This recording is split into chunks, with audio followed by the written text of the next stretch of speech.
Welcome to Top 5 Bad Total War Habits. And yeah, these are just like some habits you may have in Total War. We all have them in video games, whatever it might be. For example, in Call of Duty, every time I start a match, doesn't matter if I'm on my own or with other people, I say go. I just say go. I don't know why, it's just something that happens. It's not too much of a bad one, but we're going to get, with the Total War ones, we're going to get more into actual gameplay habits. But we all have habits, is what I'm trying to say, for every single game. And I find most of them funny, but some of these I still do have myself. So starting this off, in 5th place, it's basically, it works around the skirmish mode. Of course, having skirmish mode on is super annoying at times, but it gets even worse. You figure it out. You start turning it off and it's fine. You've got skirmish mode off. But then you play a game like, is it the Warhammer series where skirmish mode is off automatically? And I think Attila Total War, skirmish mode starts with being off. And then you go back to those old games and you forgot to turn it. You just forget to turn it back off again. And it can get super annoying at times because each game is different. And yeah, it's just a mistake that a lot of people make, and forgetting to check skirmish mode at the start of every single battle, I see as a bad habit. It's something that I always do, and that's why it's on this list. A lot of people actually agreed with me here. Django here in Discord, and however you pronounce whatever that is. Yeah, it's definitely a bad habit here. By the way, speaking of Discord, my Discord has changed by quite a bit. You now have there's different teams. You play in tournaments. It's all optional, of course, but you can play in tournaments. You can win points for your team, and you can get prizes out of those points and winning stuff. If you're interested, there'll be a video linked down below explaining some of this. Or just join my Discord and you can ask a few questions there. It's all optional, but it's something fun that I'm trying to bring into it. In 4th place is a Napoleon Total War specific issue, and it's to do with garrisons. Now, in Napoleon Total War, unlike the other ones, your settlements don't really need a garrison. And this is especially very clear when you play as Russia.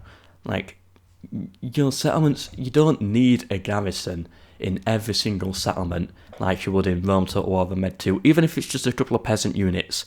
In Napoleon, you don't need it. And of course, this is a habit I still have.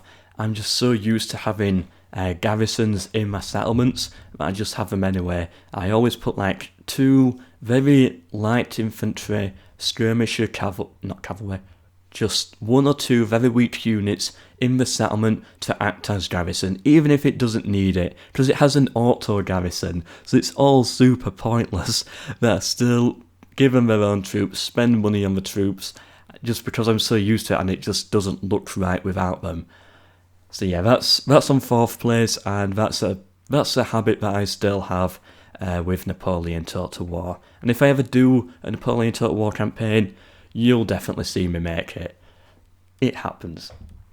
In 3rd place, and you have probably seen me do this a lot in my Barbarian Invasion Romano-British campaign that I'm currently uploading. I haven't uploaded last episode yet. I think still one more episode to go, but as you can see throughout, I replenish my armies quite a bit, and so yeah, it's a problem because let's say one soldier is not at full health. Let's say his normal squad is a size of 80 units and he's currently at 78.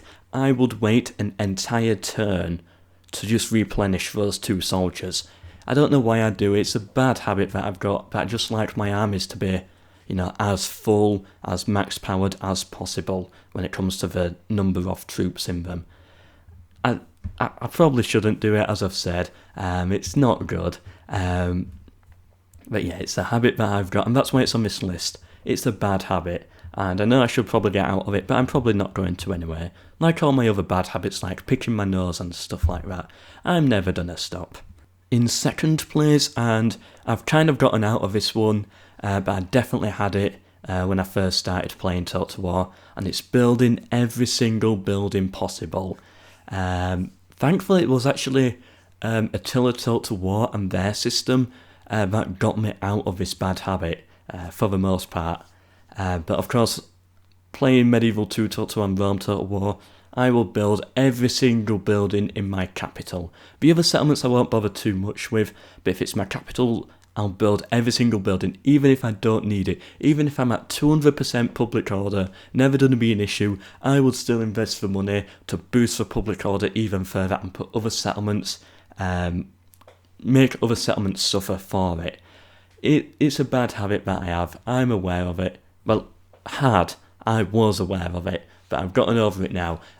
I still do kind of do it sometimes. If it's my capital, I'll pay a little bit more attention to it. Maybe a bit too much in places where it's not needed. But yeah, I still do kind of have this one. And building too many buildings, it's definitely a bad habit. Because you want to fill your settlement up, you want to max it out to its maximum level, but it's pointless. One honourable mention here, and I don't know if it really counts, but it's fighting every single battle. And I do see this as being not necessarily a bad habit, but it's that habit that people get into. And I see Legend of Total War kind of in this with Medieval 2 and Rome Total War. Compared to me, if I can auto-resolve it, I'm just going to auto-resolve it and move on. Unless I'm a defender, because I do like defending. But for the most part, I'm not a fan of the battles as much as the campaign, so I just usually auto-resolve quite a lot of battles, and I only fight the interesting, unique ones like the bridge battles or the sieges, if I'm defending. But yeah, some people have a habit of just fighting every single battle, even though they're clearly going to win. I don't know what that is. Maybe it's some form of PTSD from the Rome Total War days where you'll outnumber them by 100 to 1, but still get a defeat. I don't know. I've had that happen to me before. I'm guessing it might stem from that. But anyway, that's just one honourable mention, I guess, that I just thought of right now. But now into first place. The biggest bad habit on Total War. Not developing your generals or developing your units with like blacksmith upgrades. I definitely do this one. I'm trying to get better at it, but I just usually don't care at all. Amazeth was the guy to bring this up in my Discord. So yeah, in Rome Total War, for example, your generals have traits, and you can switch the traits around with other generals to create perfect generals sort of thing. Perfect generals for perfect situations. So then some generals you can turn into perfect governors, some generals can be turned into perfect warlords, and then using them like that. Many a true nerd, watch his Rome Total War campaign. He does this brilliantly. It's not a bad habit at all for him. He solves it, and it's brilliant. It creates so much more story to the generals as well. I always advise his Rome Total War series as the Brutii. But back to the point. Also, building academies. If you put a general in an academy, then he gains more knowledge traits, sort of thing. But if in a settlement with an academy, but if you put him in a settlement with an inn, then there's a chance he can pick up the drunken trait, which is of course not good. So yeah, you've got to keep an eye on your generals, where they are, their traits and stuff, switching them around. And the bad habit is not having it as a habit, because I don't do any of this, but I know I should, and it's my bad habit that I don't care enough about it. Linked into this is of course armour upgrades, building a blacksmith. I don't usually do that. You see Legend of Total War at times, you'll build a blacksmith in one settlement, and in that settlement there'll also be a temple that provides a boost as well, and he'll always bring his troops back to that settlement. He'll replenish all of his troops to make them as good as possible, and then he'll send them back out onto the field. Whereas I'm just more like, send them out. If we find a blacksmith on the way, then good, we'll just replenish them there. But I'm not gonna like send them back to Italy to replenish. I saw this in his Scipii campaign. Like, he'll bring his troops from Africa back to Italy to get that extra silver armour or silver sword or whatever it is, and then he'll send them back to Africa. My bad habit again is that I don't upgrade my troops to their maximum level just because I can't be bothered. But it's a weird one, this one. The bad habit is that you don't do it. Weird. So yeah, that's been my top 5 list.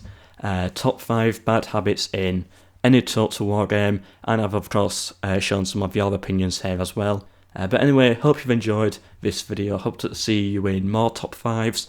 If you want your opinion shown, join my Discord. There's a top 5 section. I'll post my idea for my next video. Some people put some suggestions, and then we get shown on the video. Hope you've enjoyed, and goodbye.